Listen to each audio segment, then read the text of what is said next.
tão especial de ministração da palavra. E sempre assim, lembrando uma coisa importante, que nessa minha trajetória que Deus tem nos dado de ministrarmos a palavra não só no Brasil, mas no exterior, a minha primeira experiência foi com o reverendo Júlio, em África do Sul, em Pretória. Então, é muito bom. E eu, assim, fico muito feliz, porque são os irmãos aí de Pretória, de Joanesburgo e tal, das congregações que a igreja tem aí, foram os primeiros irmãos que me acolheram nesta minha viagem ao exterior. De nome aqui, eu estou olhando alguns nomes aqui, eu estou me lembrando do irmão Arlindo da Silva, é isso? O irmão Arlindo é um dos nomes que eu me lembro. Os demais, obviamente, talvez... Hã? Era só para confirmar, ele está aí na chamada, então, e outros irmãos também.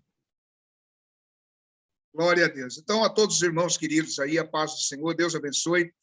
Temos saudades, né, dos irmãos de estarmos juntos, mas os momentos que vivemos, ou o momento que vivemos, não é possível também, uma pela distância e também por essa situação da crise sanitária. Mas Deus está no controle.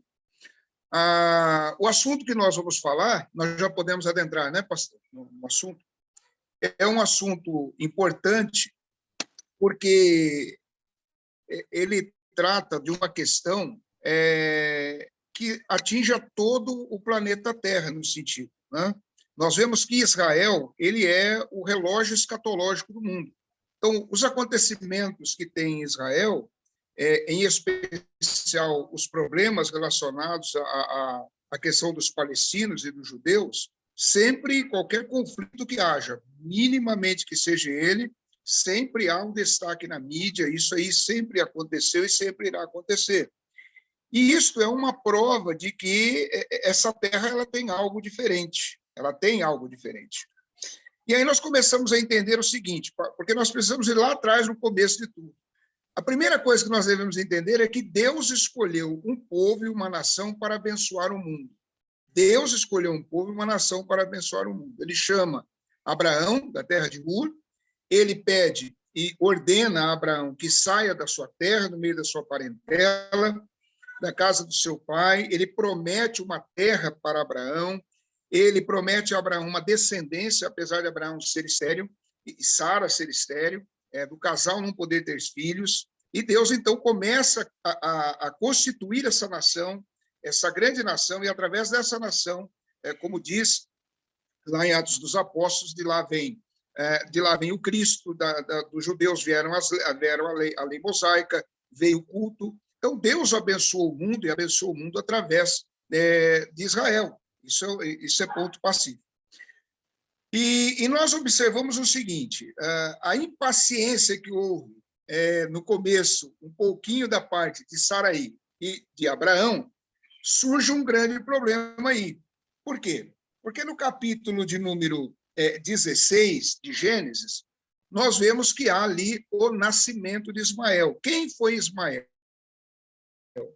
Ismael foi o filho da escrava. Por quê? Porque como Abraão recebeu a promessa que teria um filho, eles, assim, para ser bem rápido no assunto, eles não optaram por não esperar a promessa acontecer da forma como Deus queria que acontecesse. Quando nós falamos queria que acontecesse, eu entendo que Deus, obviamente, sempre esteve no controle. Nada acontece que possa acontecer assim, Deus falando, poxa, e agora? Como é que eu vou resolver isso? Deus, ele... Porque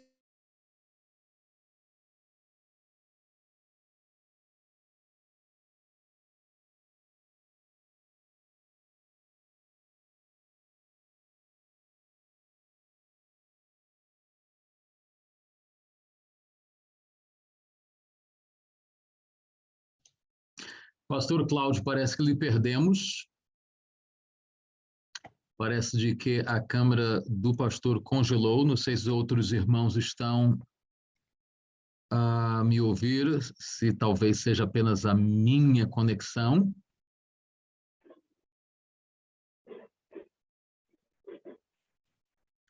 Eu perdi a câmera do pastor Cláudio. Talvez ele caiu. Vamos esperar ele reconectar. Ele estava conosco, ele estava no início, para aqueles que estão entrando agora, o pastor Cláudio Rosa estava abordando Gênesis capítulo 16 para falar sobre o início desta dificuldade entre um povo e outro, entre os palestinos e os judeus, entre os dois filhos de Abraão, Ismael e Isaque. A Vânia está dizendo de que a minha câmera e o meu áudio está bem. Foi o pastor, então, que perdeu a conexão. Ele já está de volta, muito bem. Voltou a conexão. Voltou. Lhe perdemos quando o pastor estava falando sobre Gênesis 16, iniciando agora a falar sobre a luta. Muito bem, adiante. Muito bem. Então, a Agar tem esse filho, por nome de Ismael. Inclusive, o texto nos diz aqui que Sarai, então, pede para que Abraão se despedisse dela e se desfizesse daquela companhia que havia ali que a incomodava. O versículo de número 6, de 16 de Gênesis, diz: respondeu Abraão a Sarai: a tua serva está nas tuas mãos, procede segundo o melhor te parecer. E Sarai humilhou-a e ela fugiu da sua presença. Nessa saída que ela teve, essa primeira saída aqui, a Bíblia nos diz que há uma promessa de Deus no versículo 12 em relação ao menino, que diz assim, no versículo 11, melhor dizendo: disse-lhe ainda o anjo do Senhor: concebestes, darás à luz um filho, a quem chamará Ismael, porque o Senhor acudiu na tua aflição. E no versículo 12, ele será entre os homens como jumento selvagem, a sua mão será contra todos, e a mão de todos contra ele, e habitará fronteiro a todos os seus irmãos. Bem, aqui há um indício, alguns dizem que não na sua totalidade, mas aqui há um indício do início desse povo que hoje os muçulmanos, os árabes, e no caso, a religião muçulmana viria depois, porque o islamismo é uma religião que surge no século VI, ou seja, 2000 anos depois, praticamente. Mas aqui começa um problema aqui. Por quê? Porque depois Abraão tem Isaque, que é o filho da promessa.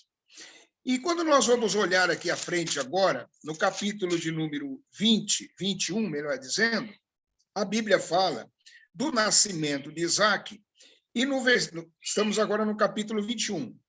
No versículo 8 diz assim: Isaque cresceu, foi desmamado. Nesse dia que o menino foi desmamado, deu a Abraão um grande banquete. Vendo Sara que o filho de Agar, a egípcia, o qual ela dava à luz, Abraão caçoava de Isaque, disse a Abraão: rejeita essa escrava e seu filho, porque o filho dessa escrava não será herdeiro com Isaque, meu filho. E foi o momento, então, agora que Abraão pega Agar e lança ela no deserto, né, com somente uma botija de água, com o pão, e aqui vem os acontecimentos que houveram. Agar ficou simplesmente abatida com isto. O texto nos diz aqui, no versículo de número 11 do capítulo 21, que isso pareceu penoso aos olhos de Abraão por causa do seu filho. Disse, porém, Deus a Abraão: não te pareça isso mal por causa do moço e por causa da tua serva. Atende a Sara em tudo que ela te disser, porque por Isaque será chamada a tua descendência. Então, Deus, ele mantém aqui a promessa dele, a aliança. Isaque é o filho da promessa, Ismael não é. Apesar de que Deus, lá atrás, nós vimos falando que ele seria um homem também que teria uma descendência grande, seria forte como um jumento selvagem, ele seria um homem de guerra e por aí vai. O versículo 13 diz: mas também do filho da serva farei uma grande nação, por ser ele teu descendente. Olha o trabalhar de Deus, que interessante. Por isso que nós falamos, mesmo dentro desse conflito todo, Deus está controlando, Deus está encaminhando as questões aqui. E aí nós lemos lá: levantou-se então, pois, Abraão de madrugada, tomou o pão de um odre de água, pôs nas costas de Agar, deu-lhe o menino e a despediu. Ela saiu andante pelo deserto de Bérseba. Tendo se acabado a água do odre, colocou ela o menino debaixo de um dos arbustos e, afastando-se, foi sentar-se de frente da distância de um tiro de arco, porque dizia: assim não verei morrer o menino. E, sentando-se em frente dele, levantou a sua voz e chorou. Deus, porém, ouviu a voz do menino, E o anjo de Deus chamou do céu a Agar e disse, vai, o que tens, Agar? Não temas, porque Deus ouviu a voz do menino, daí onde está. Ergue-te, levanta o rapaz, seguro pela mão, porque eu farei dele um grande povo. Mais uma vez, Deus reforça, então, essa promessa, e aí, quando ela olha, ela vê água, vê pão, e ali eles não morrem naquela situação, e dali para frente, então, a aliança de Deus, essa promessa de Deus de multiplicar a descendência de Ismael também é mantida. Quando nós olhamos agora para o capítulo 22, Deus chama agora Abraão para oferecer Isaque em holocausto a ele, Deus. Chama Abraão para oferecer Isaque em holocausto ao Senhor, lá no Monte Moriá. O Monte Moriá é depois, lá na frente, exatamente um quarto de Israel que Davi comprou por moedas de ouro. Lá na frente, 1000 anos antes de Cristo, ele compra esse espaço em Jerusalém, aonde ele constrói o templo. E esse templo foi construído exatamente segundo os judeus e segundo o que a Bíblia nos mostra no Monte Moriá, exatamente onde a pedra seria o sacrifício, o altar do sacrifício de Isaque. Naquele local foi construído o templo. Bem, o templo, então, foi construído, os judeus ali prestavam os seus sacrifícios, faziam seus cultos ali, até que Nabucodonosor, 600 anos antes de Cristo, ele vem, se levanta e leva Israel cativo para a Babilônia e destrói o templo total, destrói todo o templo. A cidade ali, ele invadiu, queimou os muros, derrubou, levou os utensílios do templo, aquilo tudo que nós sabemos. Isto foi resultado também do povo judeu não ter cumprido os anos sabáticos, como estava lá em Levíticos 25, porque nós vemos no final de 2 Crônicas, capítulo 36, que o povo ficaria cativo na Babilônia 70 anos até que se cumprisse as 70 semanas de repouso que a terra teria que dar, os 70 anos, melhor dizendo. Deus é matemático, Deus fez conta. Cada 7 anos eles tinham que trabalhar, cada 6 anos, e descansar um. E eles não obedeceram isto. Bem, quando termina o cativeiro babilônico, o povo volta para Jerusalém, mas o que eles encontram? Eles encontram tudo destruído, lixo. Eles tiveram que reconstruir o templo, eles tiveram que reconstruir a cidade. E quando nós falamos de reconstrução do templo, então, agora, o primeiro templo foi construído por Salomão. O segundo templo, agora, eles reconstroem esse templo, e esse novo templo que foi reconstruído é o mesmo templo em que Jesus entrou, frequentava na época de Jesus, até quando Jesus ele está ali visitando o templo, e os discípulos dizem, olha, Senhor, venha ver essas colunas, essas pedras, que coisa maravilhosa. E Jesus diz assim, olha, não ficará pedra sobre pedra aqui, haverá uma tribulação, haverá uma invasão de Jerusalém e esse templo vai ser destruído. Então, nós temos aí a construção do primeiro templo, a construção do segundo templo, todos esses templos foram erigidos e construídos no Monte Moriá, sobre essa pedra aonde Isaque seria sacrificado. Nós sabemos que ele não foi, Deus não permitiu, Deus nunca aceitou sacrifício humano, obviamente, mas ali era uma prova de fé. Então, esse templo ele é reconstruído. Reconstruído, os judeus voltam a adorar naquele templo, mas 70 anos depois acontece, então, a invasão novamente, quando Tito ele invade lá Jerusalém e destrói novamente o templo. O segundo templo foi destruído, o Império Romano, através de Tito, ele entra em Jerusalém e ele destrói o templo. E ali, novamente, os judeus ficam, então, são dispersos e ficam novamente sem o templo. Eles ficam sem um local para adoração. Até no ano, mais ou menos, o ano 1099, os cruzados, eles reconquistaram aquele local, fizeram algumas bibliotecas, fizeram refeitórios, algumas coisas assim, mas depois de 200 anos, eles perderam o controle novamente, e aí, no ano 600, acontece o nascimento, vamos dizer assim, da religião islâmica, com Mohamed. Quem era Mohamed, ou Maomé? Mohamed, ele era vamos chamar assim, um beduíno, ele era um comerciante que fazia os seus negócios no deserto. E ele se casa com uma viúva chamada Hadid. Hadid não, perdão. Hadid é um livro que acompanha as tradições do Alcorão. Ele se casa com uma viúva que tinha até uma condição financeira muito boa, e ele passa, então, a administrar essas questões todas que ele tinha, e ele tem, então, uma experiência transcendental. Qual é essa experiência transcendental? Segundo ele tem uma experiência dentro de uma caverna e, durante algum tempo, ele recebe de um suposto anjo, no caso, o próprio islamismo diz que foi o anjo Gabriel, o arcanjo Gabriel, que traz a ele os versos do Alcorão. Por quê? Porque, para os muçulmanos, o Alcorão ele é um livro de versos. Ele tem 114 versos que são chamados de suras, e em torno de 6.000 ayats. Ayat é uma palavra que se dá o nome para versículo. Então, suras são os capítulos e ayats são os versículos. A partir do século VI, então, surge a religião islâmica, e o islamismo, então, agora requer aquele lugar. Eles invadem, aí tem a história de Saladino, que invadem aquele local, e na concepção islâmica, esse local, o Monte Moriá, onde existe a pedra do sacrifício de Isaac, agora é pleiteada pelos muçulmanos como sendo o local onde Abraão iria sacrificar Ismael. Então, veja bem, o conflito está, um dos principais conflitos ali da disputa daquele lugar é exatamente o quê? O local do Monte Moriá, onde está a pedra, e ali a religião islâmica diz que aquele local é onde Mohamed ou Maomé, Abraão, iria sacrificar Ismael.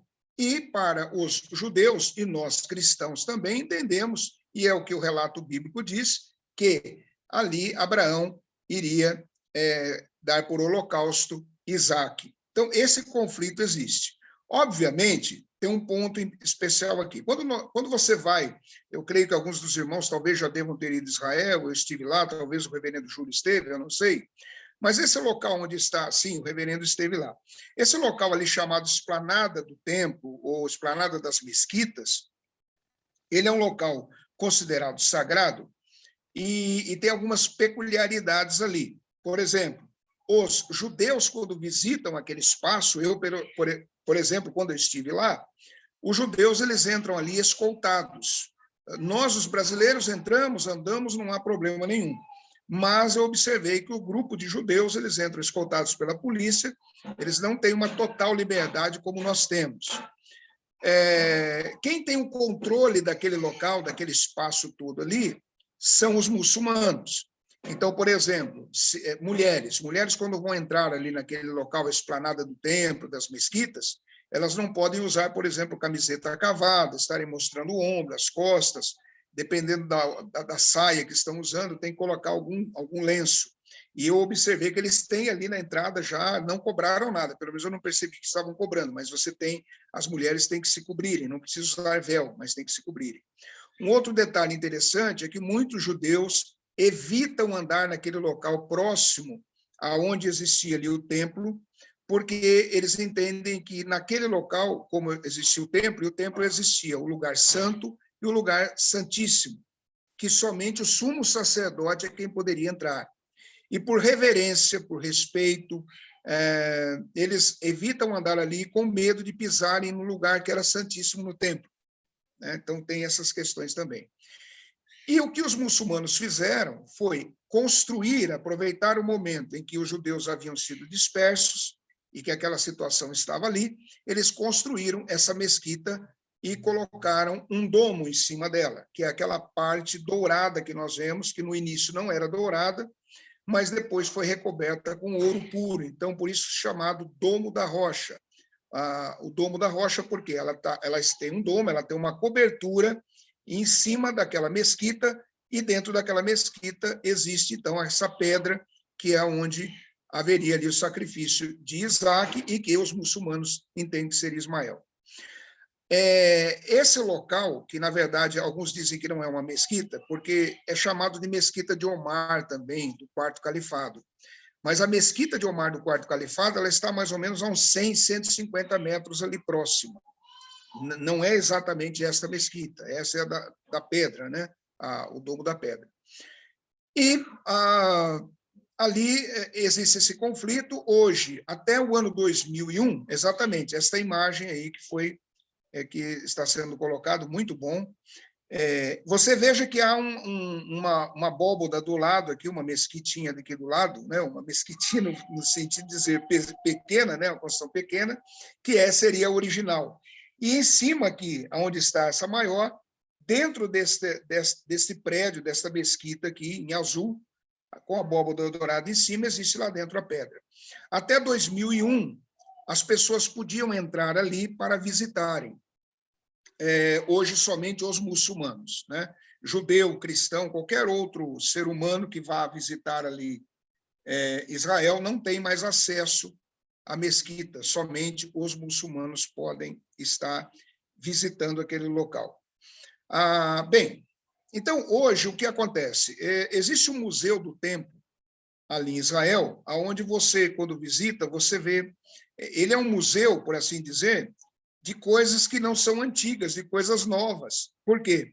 Porque neste museu existem peças, existe uma maquete de tudo aquilo que vai ser reconstruído naquele local. Por quê? Porque aí nós vamos voltar para a profecia bíblica a respeito desse local, desses acontecimentos. Nós até já falamos isto por uma outra oportunidade, quando falamos sobre vamos dizer assim, sobre a escatologia, mas não temos como falar sobre isso sem mencionar a questão escatológica. Esse templo que os irmãos estão vendo, ele vai ser reconstruído e já existem peças, adornos, paramentos que vão ser usados no terceiro templo, por assim dizer. Hoje, os judeus não têm o templo. E aí nós pensamos assim, como será reconstruído esse novo templo? Como será reconstruído? Porque ali hoje, como nós sempre falamos, é um vespeiro, é como se tivesse ali um cacho de marimbondos, né? Nós falamos cacho de marimbondo, não sei como é falado em alguns outros lugares. Se você mexer, as abelhas, os marimbondos vão vir para cima de você. Então, olhando naturalmente, pelo curso natural da vida, aquilo é imexível. Vamos colocar essa palavra. Hoje está sob o domínio dos muçulmanos e não existe a possibilidade de se mexer ali. Na verdade, até existe. Eu entendo particularmente, até onde nós sabemos, a capacidade bélica que Israel tem para chegar ali e dominar aquele local é muito grande. A tecnologia, a Força Aérea Israelense, por aí vai. Mas existe algo sobrenatural. Qual é o sobrenatural? É que Deus está controlando essa questão do tempo, porque existem ainda alguns acontecimentos aí. E esses acontecimentos estão ligados à volta de Cristo, à manifestação do anticristo. Porque o agente, o ser humano, a força política que vai conseguir com que o templo venha a ser reerguido nesse local onde está essa mesquita de Omar, a abóboda dourada, será através de um homem, será através de um político que tem uma capacidade tal de convencer os palestinos a permitirem isto. Então, quem são os palestinos hoje? Os palestinos, eu entendo que os palestinos são os filisteus de ontem. São os filisteus de ontem. Nós vemos aí o conflito que está tendo ali agora, né? Sempre atacando Israel. Quando nós olhamos para Israel no mapa mundi, você vê que Israel ele está no umbigo do mundo. Né? Estou usando uma frase aqui de Abraão de Almeida, eu estive trabalhando com ele nos Estados Unidos um tempo, e Abraão de Almeida, um pastor da Assembleia de Deus, fala muito sobre escatologia, e é interessante realmente, você olhando para o mapa mundi, Israel ele está ali no umbigo do mundo, um território extremamente minúsculo, pequeno, não tem águas tão favoráveis como nós temos no Brasil em muitos outros lugares, não tem petróleo, terrenos secos, áridos, e mesmo assim os árabes, todas as nações árabes que estão em volta, querem destruir Israel, querem acabar com Israel, querem tirar Israel do mapa.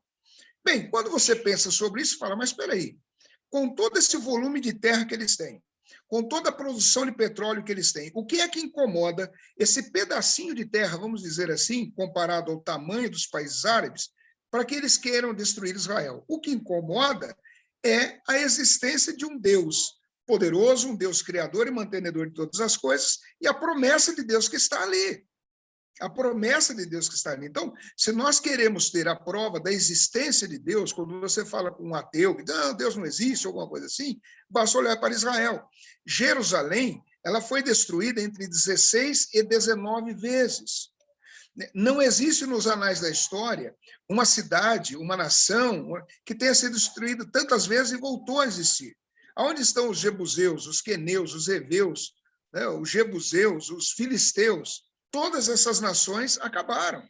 Temos lá, sim, os palestinos, mas eles querem aquela terra. Nós vemos que Irã não é árabe, eles fazem parte da Pérsia, são persas, mas mesmo assim, né, os incomoda extremamente. Olha aqui que maravilha, por isso que é bom você ter um professor junto aqui, olha, mostrando aqui o mapa mundi. Olha Israel pequenininho aqui embaixo, eu não sei se o meu cursor vai também, o pastor já está mostrando aí, e todas essas nações em volta.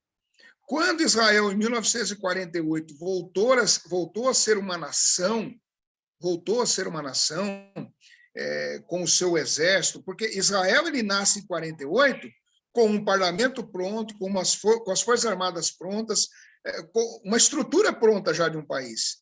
Isso gerou inconformismo e uma guerra que durou 6 dias, a chamada Guerra dos 6 Dias, onde há relatos de que os palestinos, os árabes, as nações árabes que se macumunaram ali para tentar destruir Israel, existem relatos que viam soldados israelenses com 3 metros de altura, como se fossem gigantes. No mapa, no radar, né, dos palestinos, apareciam lá 6, 8 aviões da Força Aérea israelense. Na verdade, havia um avião, porque nesta época, realmente, a Força Aérea Israelense não tinha capacidade de potência bélica e de estrutura com aeronaves e por aí vai que tem hoje. Então, tudo isso é ação de Deus. O reverendo foi lá, eu fui, os irmãos que foram, nós vemos lá a plantação que eles têm de frutas, onde eles têm um processo de dessalinização da água do mar e regam aquelas plantas. Né? E aí nós vemos plantação de banana, de frutas, de flores, né? Como a promessa de Deus na terra prometida, manando leite e mel, o mel vindo das tâmaras, né? Que produzem aquele mel da tâmara. Então, é uma promessa de Deus que existe ali. E aquilo pertence ao povo de Israel. Lembrando que Davi foi quem comprou aquele terreno. Quando Davi comprou o terreno, quando Davi compra essa parte que foi para construir o templo, os muçulmanos não existia essa religião.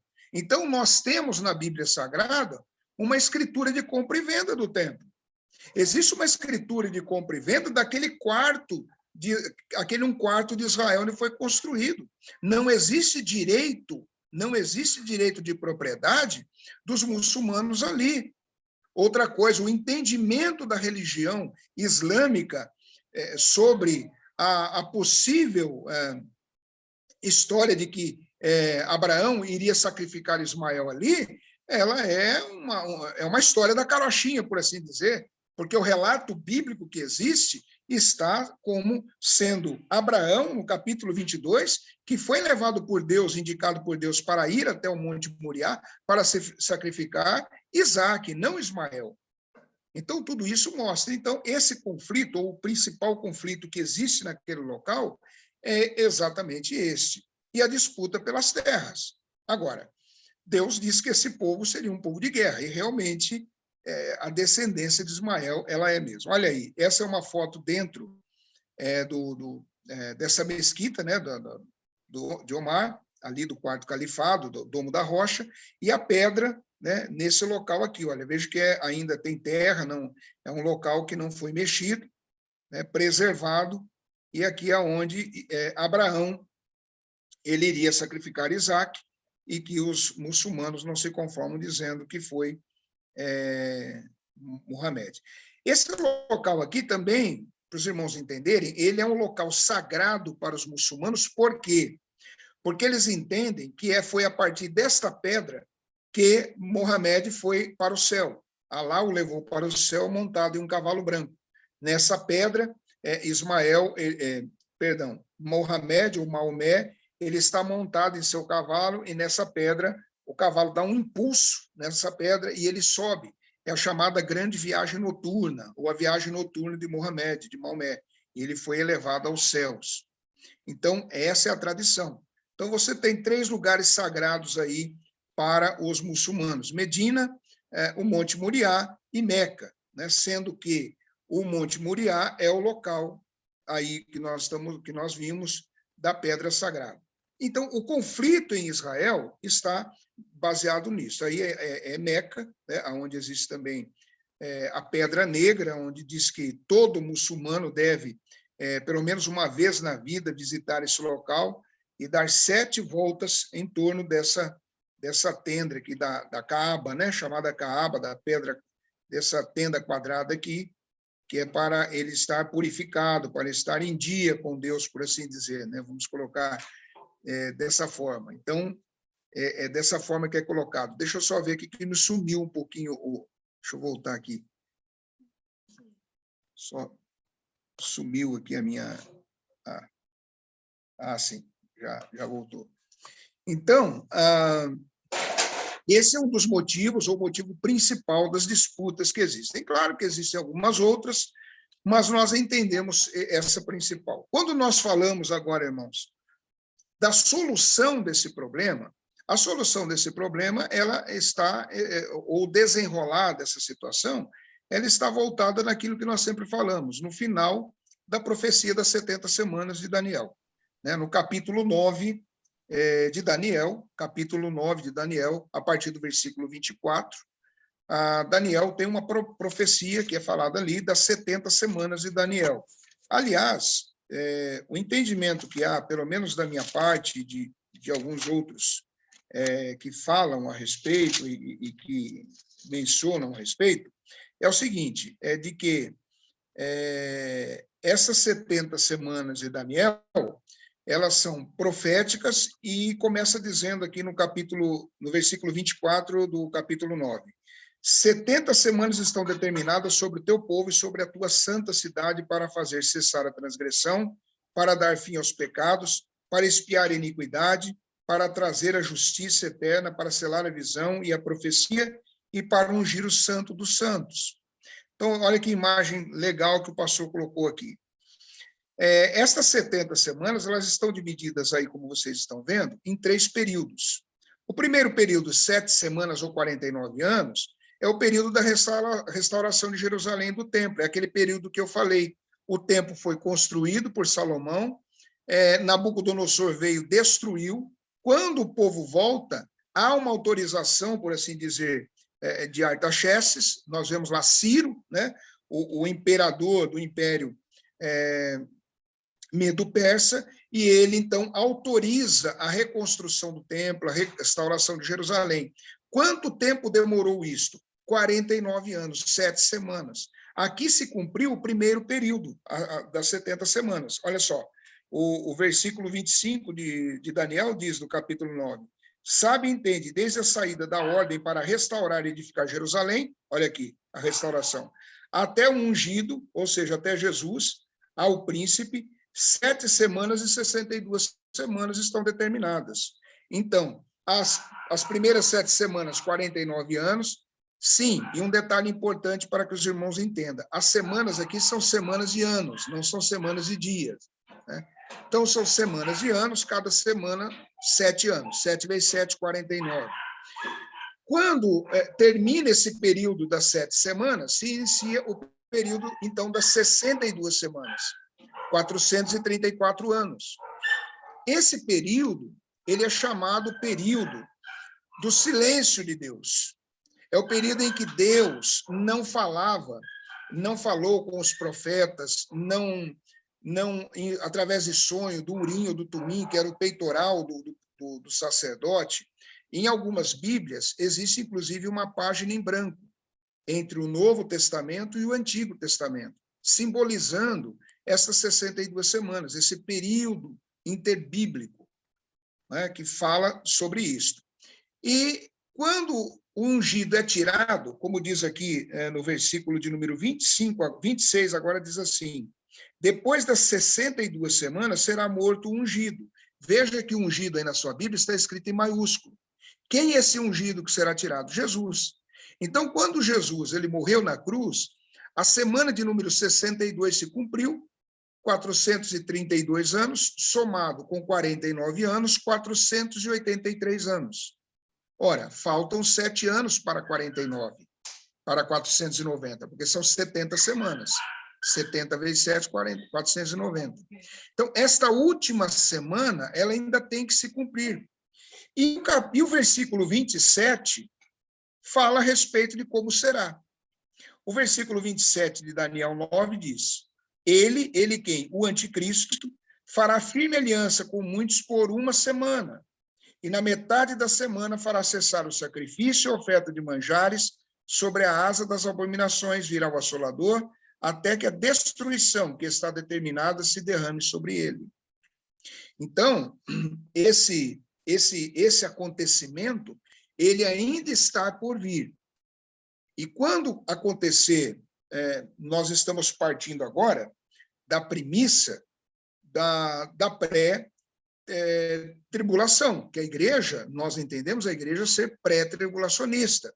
A igreja não passa pela tribulação. Nós vemos pelo menos 2 passagens interessantes em Tessalonicenses, 1 Tessalonicenses, ali no capítulo de número 1, 1 Tessalonicenses, capítulo 1, versículo 10, diz assim: e para guardardes dos céus o seu Filho, a quem ele ressuscitou dentre os mortos, Jesus, que nos livra da ira vindoura. Quem é esse nos? A igreja, nós. E também no capítulo 5, versículo de número 9, diz assim, 1 Tessalonicenses 5, 9, porque Deus não nos destinou para a ira, mas para alcançar a salvação mediante nosso Senhor Jesus Cristo. São algumas passagens que mostram, efetivamente, que a igreja não passa por esse período tribulacional. Bem, havendo o arrebatamento da igreja, esse homem, filho da perdição, como é falado também em 2 Tessalonicenses, capítulo 2, a partir do versículo 3, diz assim: ninguém de nenhum modo vos engane, porque isso não acontecerá sem que primeiro venha a apostasia, e seja revelado o homem da iniquidade, o filho da perdição. A palavra apostasia aqui, queridos, não é no sentido de que nós, no dia a dia, coloquialmente falamos, o camarada se apostatou. A palavra apostasia aqui, na sua raiz, no grego, quer dizer sair, a saída. A apostasia quer dizer saída de algo. Então, quando a Bíblia está dizendo, quando o apóstolo Paulo está escrevendo aos Tessalonicenses, que ele diz: ninguém de modo nenhum vos engane, porque isso não acontecerá sem que primeiro haja apostasia, sem que primeiro haja a saída da igreja, a retirada da igreja, e seja revelado o homem da iniquidade, o filho da perdição. Então, imediatamente, a igreja sendo levada aos céus, como o apóstolo Paulo diz em 1 Tessalonicenses, a partir do capítulo 4, versículo 16, essa figura do anticristo, desse homem do pecado, da perdição, ele vai se manifestar. Hoje, tudo está encaminhando para isso. As pautas progressistas que existem, a pauta globalista que está aí, essas questões de crise de moral, ética, de ataque contra instituições que são inabaláveis, a igreja e a família, que são as 2 instituições que Deus criou. Ele cria primeiro o casamento e depois a igreja. São exatamente esses 2 marcos, esses 2 pilares que Deus institucionalizou aqui na Terra, que são agredidos diuturnamente por essas pautas, por esses grupos. Né? Então, o anticristo está sendo preparado nesse momento para que ele venha, então ele comece uma política, por assim dizer, o pastor falou de não falar de política, mas haverá uma questão política aí nesses acontecimentos, aonde ele vai conseguir fazer com que os palestinos, os muçulmanos, permitam a reconstrução do templo exatamente nesse local onde está o domo dourado ali sobre aquela rocha. Ele vai ter essa capacidade, mas não por ele mesmo. Isso tudo é para que se cumpra as Escrituras, para que se cumpra essa profecia de Daniel 9:27. Porém, todavia, contudo, esse período de suposta paz vai durar 3 anos e meio, porque nós lemos ali no versículo 27, que é durante a metade da semana, 3 anos e meio. Por que nós temos essa certeza, por assim dizer, de que temos que ser pré-tribulacionistas? Porque se nós formos aliancistas, como existe o grupo dos aliancistas, e creem que Satanás já está preso, e que o reino de Deus já na sua totalidade está implantado, e aqui haverá somente a vinda de Jesus já e o julgamento, nós temos um problema aí, porque para que Jesus venha, há necessidade da construção do templo. Para que Jesus venha visivelmente, para que Jesus venha para implantar o milênio, para que Jesus venha para julgar as nações. Então, por quê? Porque primeiro ele vem e arrebata a sua igreja, a igreja sobe a encontrar com o Senhor nos ares, como está escrito em 1 Tessalonicenses, capítulo 4, versículo 16, e aí começa a reconstrução do templo. Então, olha, por exemplo, Mateus, essa figura aí mostra Jesus vindo num cavalo branco, julgando as nações. Isso está relatado em Apocalipse, capítulo 19. Um detalhe, irmãos, o cavaleiro do cavalo branco de Apocalipse 6 não é Jesus, é o anticristo. O cavaleiro do cavalo branco de Apocalipse 19 é Jesus. Ele tem uma coroa com diademas, tá bem? Voltando aqui, olha, em Mateus, no capítulo 25, nós vemos o que? Jesus falando. Jesus aqui está falando durante a tribulação, Mateus capítulo 24, melhor dizendo, Mateus 24, versículo 15. Ele diz assim, olha, quando, pois, vides o abominável da desolação, de que falou o profeta Daniel no lugar santo, quem lê, entenda. Olha, quem lê, entenda o quê? Entenda exatamente isto. O anticristo, no lugar agora, sentando-se ali, querendo ser Deus, e agora tudo indica que ele vai fazer o que o Epifanes fez quando ele invadiu no primeiro templo e sacrificou uma porca no altar. Então, tudo indica que ele possa fazer isso, e a partir daí haverá uma grande perseguição ao povo judeu e os demais cristãos que estiverem durante aqui na terra, porque haverá salvação durante a tribulação, haverá conversões durante a tribulação, claro que de uma forma bem de perseguições que haverá, mas haverá. Durante esse período, haverá uma grande pregação da palavra. Nós vemos aqui no versículo 12 de Mateus 24, que diz assim, versículo 14, melhor dizendo, e será pregado esse evangelho do reino por todo o mundo para testemunho de todas as nações. Então virá o fim. Então aqui está falando dessa pregação durante o período da tribulação, que será um período de grande pregação do evangelho, mas também de grande perseguição.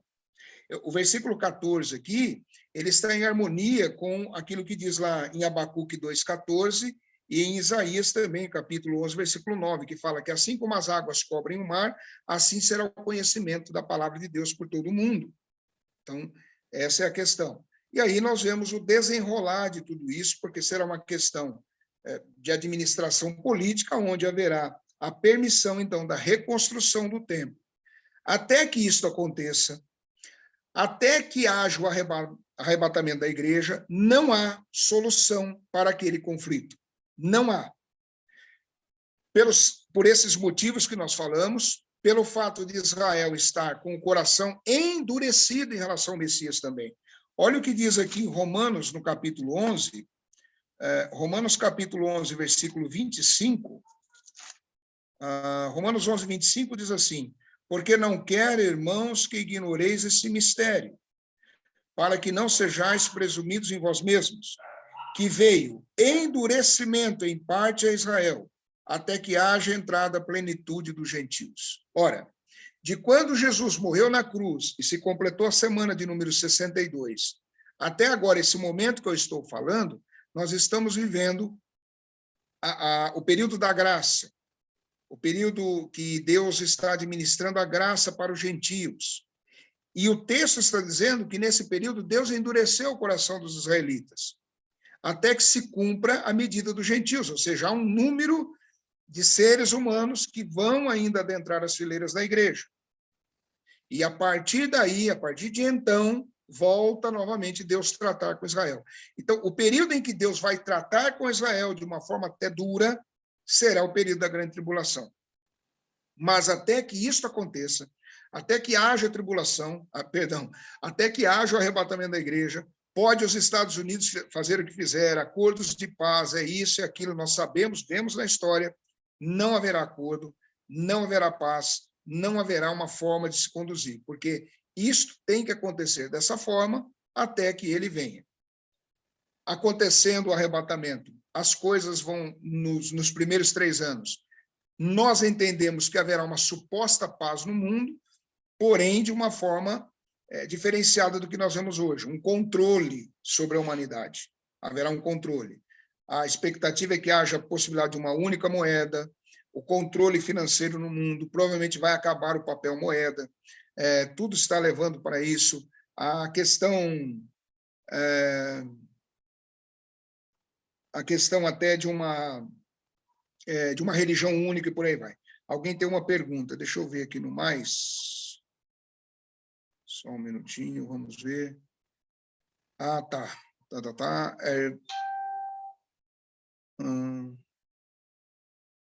eu ver aqui. Deixa eu colocar aqui se há perguntas. Porque às vezes há perguntas. Bom, eu não vi nenhuma pergunta. Eu vi aqui, pastor, não. Alguém tendo pergunta, escreva. Ah, sim, o pastor está dando uma dica, tá? Se alguém tiver alguma pergunta, pode fazer aqui. Agora eu entendi. Então, nesses primeiros 3 anos e meio, haverá um controle mundial. Nós vemos que tudo está caminhando para isso. Meus irmãos, assim, é bem minucioso.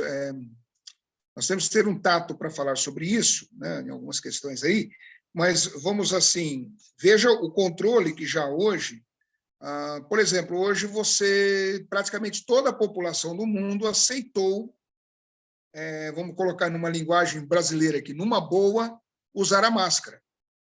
Há controvérsia sobre isso, mas pelo sim, pelo não, todos usam e tem que usar.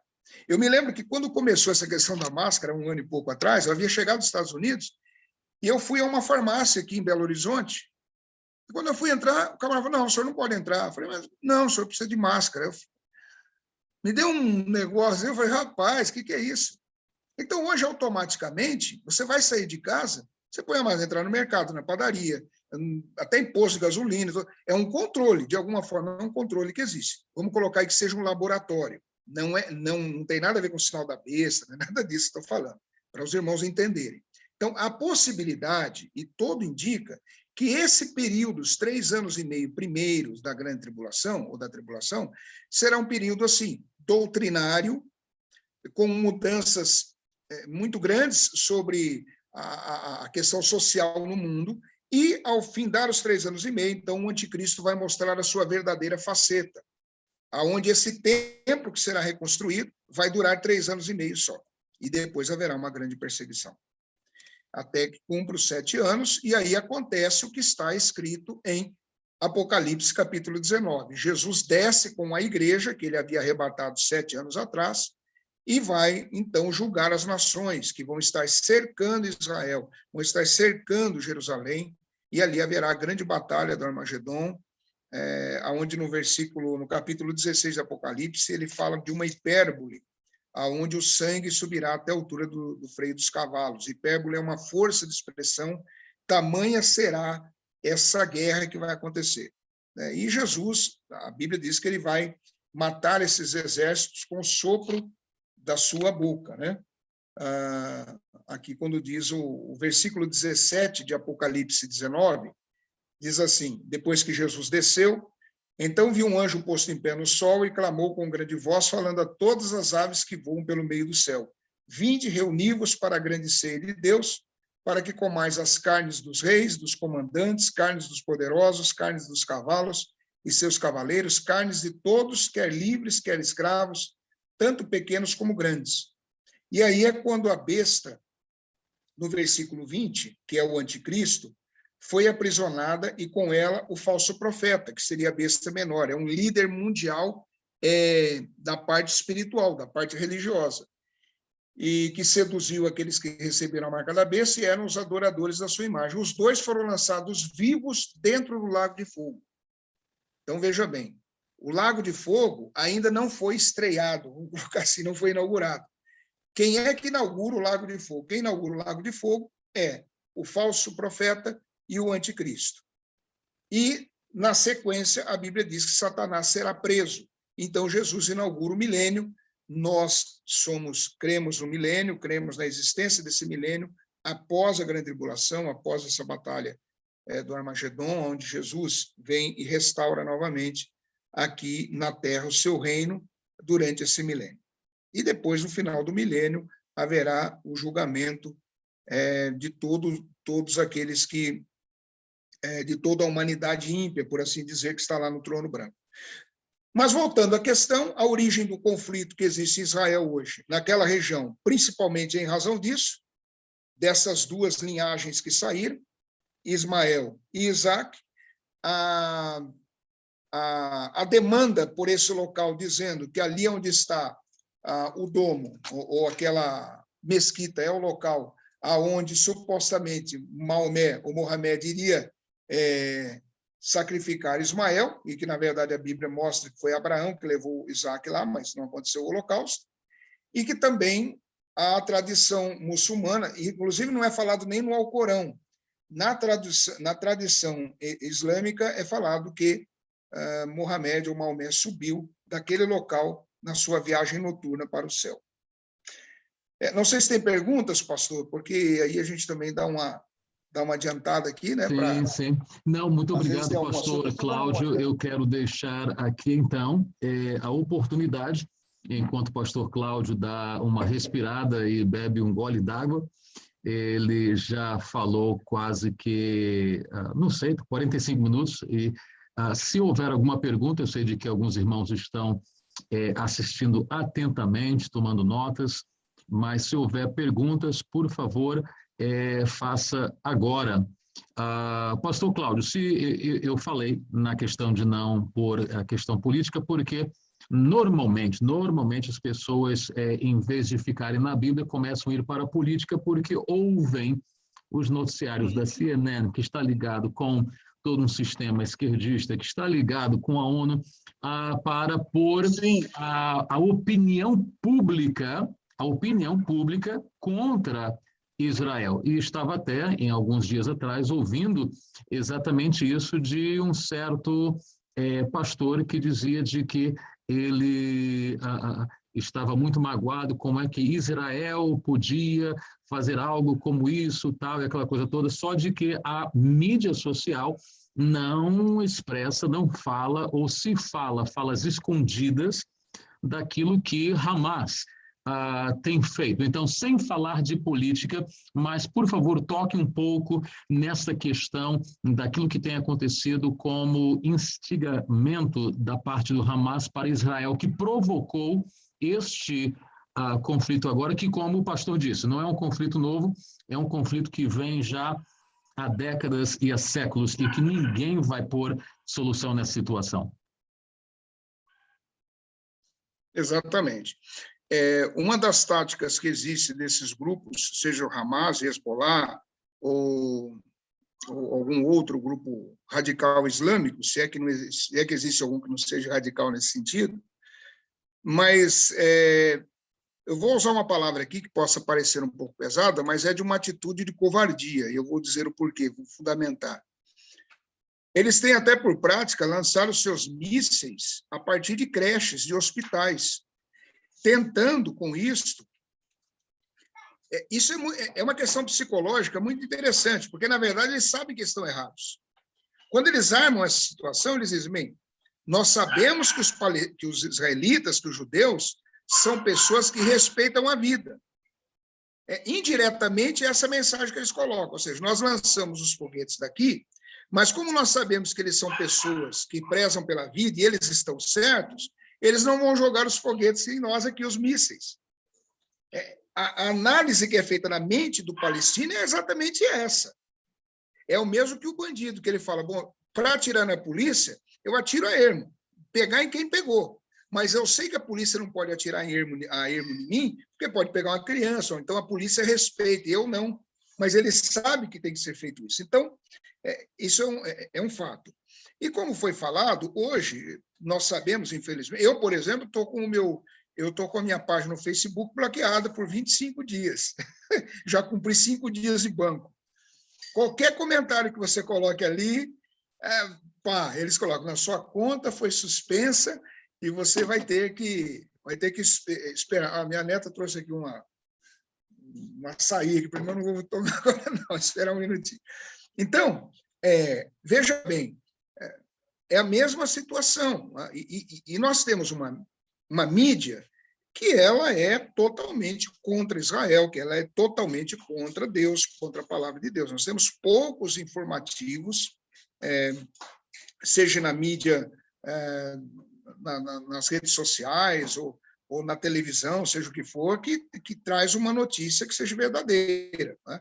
O fato de nós falarmos que Israel ele cuida da vida dele, que produz no deserto, que não tem petróleo, mas tem tecnologia de ponta na medicina, em várias áreas, e os camaradas querendo destruir esse local, por quê? Porque existe um fator espiritual ali. E que, como foi falado, não vai ser o ser humano que vai dar conta disso aí, que vai resolver essa questão. O importante é nós entendermos e termos uma base, porque quando você for conversar com alguém que falar assim, olha, tá vendo? Os judeus não querem ceder a terra para os palestinos, mas aquela terra não é dos palestinos. Na verdade, ainda existem mais terras, se fosse ver aqui, que os judeus teriam que conquistar. Quando Deus chamou Abraão e que Abraão se separou de Ló, e Abraão ficou com a parte, vamos dizer, dos pedregulhos, e Ló olhou para a campina do Jordão e foi para lá, talvez Abraão, depois de ter feito o negócio com Ló, deve ter ficado meio cabisbaixo, né? Falando, rapaz, eu fiz um negócio que não foi muito bom. Deus chama Abraão e diz assim, olha, levanta os teus olhos e olha, eu vou te dar, até onde alcançar a tua vista, é o que eu vou passar para ti, é o que você vai conquistar, né? Está aqui, se eu não me engano, no capítulo 13, olha só, capítulo 13 de Gênesis, no versículo 14, diz assim, disse o Senhor Abraão, depois que Ló se separou dele, ergue os teus olhos e olha desde onde estás para o norte, para o sul, e para o oriente e para o ocidente, porque toda essa terra que vês, eu te darei a ti e a tua descendência para sempre. Essa terra é do povo judeu. Agora, quem não é cristão, quem não tem compromisso com Deus, vai espernear. E aí é um problema deles com Deus. O que nós temos que ter é o nosso posicionamento. Então, se alguém vai discutir com um jovem na universidade, tá, a questão é a seguinte, além de ser uma questão de fé, é uma questão histórica. É uma questão histórica. A pessoa que lê, que faz um curso de história, por exemplo, na universidade, ele vai se deparar com a questão dos impérios que existiram. Existiram outros impérios, mas os impérios que a Bíblia mostra aqui, os principais, o babilônico, medo-persa, grego, romano, como é que alguém pode negar? Você anda na Inglaterra, você anda em ruas que o Império Romano construiu. Então, é inegável o fator histórico, o fator arqueológico, geológico que a Bíblia mostra. Então, a pessoa pode até negar. O que nós temos que ter é o quê? Certeza da nossa fé e também procurar ter um conhecimento sobre essas questões para não sermos levados por qualquer vento de doutrina. Então, nós temos um fundamento. Nós somos... E é exatamente por isso que nós somos perseguidos. É exatamente por isso que nós somos perseguidos. Quando Pastor nós, por Cláudio, exemplo, desculpe, é porque não queríamos terminar sem responder a uma outra pergunta aqui, e obrigado por ter feito esse comentário, porque é um comentário que também veio de um relatório paralelo, o que chama em inglês de Shadow Report, da Palestina, onde um próprio líder ali da Palestina falou que exatamente Hamas estava pondo a culpa em Israel e todo mundo que era pró-Palestina ficou sem saber o que dizer. Mas pronto, a irmã Juliana pergunta aqui no comentário, não sei se o pastor consegue ler aí, mas eu estou lendo a pergunta dela. Não entendi bem sobre o cavaleiro e os cavalos brancos. Se o pastor pudesse apenas fazer um comentário para nós encerrarmos, porque temos 10 minutos para concluirmos. Tá bem. No capítulo 6 de Apocalipse, versículo 1 diz assim: vi quando o cordeiro abriu um dos 7 selos e ouvi um dos 4 seres viventes dizendo, como se fosse voz de trovão, vem. E vi então, e eis um cavalo branco, e o seu cavaleiro com um arco, e foi-lhe dado uma coroa, e ele saiu vencendo para vencer. Esse cavaleiro aqui, do capítulo 6 de Apocalipse, versículo 2, está se referindo ao anticristo. Ao anticristo. Ele tem essa coroa de vencedor, e quando você vai agora comparar com o capítulo 19 de Apocalipse, lá na frente, olha, capítulo 19 de Apocalipse, vem dizendo assim, olha, no versículo 11 agora, capítulo 19, versículo 11. E vi o céu aberto e vi um cavalo branco. Agora, de novo, a figura de um cavalo branco. O seu cavaleiro se chama Fiel e Verdadeiro e julga e peleja com justiça. Os seus olhos são como chama de fogo, a sua cabeça há muitos diademas, e tem um nome escrito que ninguém conhece senão ele mesmo. Aqui está falando de Jesus Cristo, porque essa coroa de Jesus tem diademas, ele sai para vencer. As nações, ele vem para fazer o julgamento das nações. Então, há um diferencial entre o cavaleiro, o cavalo branco, do capítulo 6, é o anticristo, que depois é acompanhado pelo cavalo amarelo, o cavalo preto, o cavalo vermelho, trazendo a peste, a fome, guerra e por aí vai, né? Que são chamados os 4 cavaleiros do Apocalipse, que sempre fala por aí e tal. Agora, aqui no capítulo 19 de Apocalipse, está falando da volta de Jesus. Quando você lê desde o início, lá o capítulo 19, está falando da volta de Cristo, as proclamações, houve então o casamento da igreja com Cristo, as festas, as bodas, e aí Jesus descendo na terra com a igreja, isso é glorioso, quando nós pensamos sobre isso, que nós vamos descer com Jesus, montado em cavalos também, vamos descer com ele, e estaremos aqui durante esse período. Eu não creio que a igreja vá participar dessa peleja, porque essa peleja também não é como alguém possa imaginar, Jesus com uma espada na mão, dando espadada, matando soldados. Não, é com o poder da palavra dele acontecerá tudo isso, e implantará, então, esse milênio. Então, essa é a diferença. O cavalo branco de Apocalipse 6 é o anticristo, o cavaleiro do cavalo branco de Apocalipse 19 é o Senhor Jesus Cristo.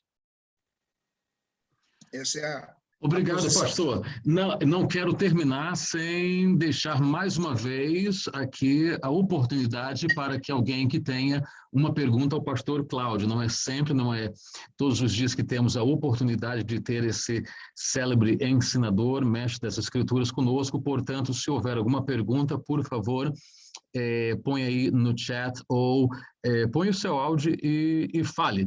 Mas se não houver, se estivermos todos bem compreendidos e ouvimos bem, gostaríamos apenas nos resta agradecer ao pastor Cláudio, que deixou os seus afazeres, que deixou o seu trabalho, notamos aí que está com a sua netinha, muito obrigado, dá um cheiro, dá um beijo nela, por nós, obrigado mesmo por ter compartilhado conosco esse momento, não apenas com os irmãos que estão aqui em Pretória, olha aí, mas alguns irmãos de Angola, e alguns irmãos também dos Estados Unidos, e claro, depois estaremos postando esta gravação no YouTube, e, portanto, pastor Cláudio, faz aí um marketing, uma propaganda do seu trabalho, talvez o seu número, o e-mail, diz que o seu Facebook está bloqueado, né? Mas é assim mesmo, quem é profeta normalmente recebe bloqueio na mídia social. Mas fale, como é que coisa que eu fale ali, que eles percebam, parece que tem alguém olhando, sabe? Bem, nós temos um canal no YouTube que se chama O Que Diz a Bíblia. O Que Diz a Bíblia. É um canal, você pode entrar ali, acionar o sininho, né, para que você fique inscrito, onde nós temos vários assuntos, escatologia, sobre falsas religiões, sobre seitas e por aí vai. Também temos uma página no Instagram, que no Instagram também é O Que Diz a Bíblia, né, nós temos ali. E temos esse trabalho que realizamos, né, em vários lugares. Amanhã, sexta-feira, nós estaremos indo para Ipatinga. Ipatinga é uma cidade aqui no interior de Minas, sentido Governador Valadares. Nós vamos fazer ali um seminário de escatologia. Dia 23, não, dia 22, agora eu estarei indo para os Estados Unidos, Deus assim o permitir. Tenho que fazer uma quarentena no México, né? E parar uns 14 dias no México, fico em Cancún 14 dias e depois nós prosseguimos. E vamos fazer os trabalhos lá em algumas igrejas. Também tem o meu WhatsApp, se os irmãos quiserem anotar. Bem, o código do Brasil é 55, acho que é isso, né? O DDD é 31 98661 4046. 55 é o código internacional, 31 98661 4046. É o meu WhatsApp. E eu, pastor Júlio, eu posso dizer o seguinte, para mim é um maior prazer, uma honra, uma alegria poder participar, poder dar uma palavra. O pastor sabe, meu coração ama o que eu faço e Deus colocou isso no meu coração. Amém, amém. Não, Se eu realmente, pudesse, hoje eu mesmo comprava uma passagem e aí ficava e vinha para cá. Não, mas olha, quando essa questão toda passar, com certeza teremos um grande prazer, um privilégio para ter o pastor aqui conosco. Mais uma vez, muito obrigado, mais uma vez. Agradeço aí a sua esposa, agradeço a todos.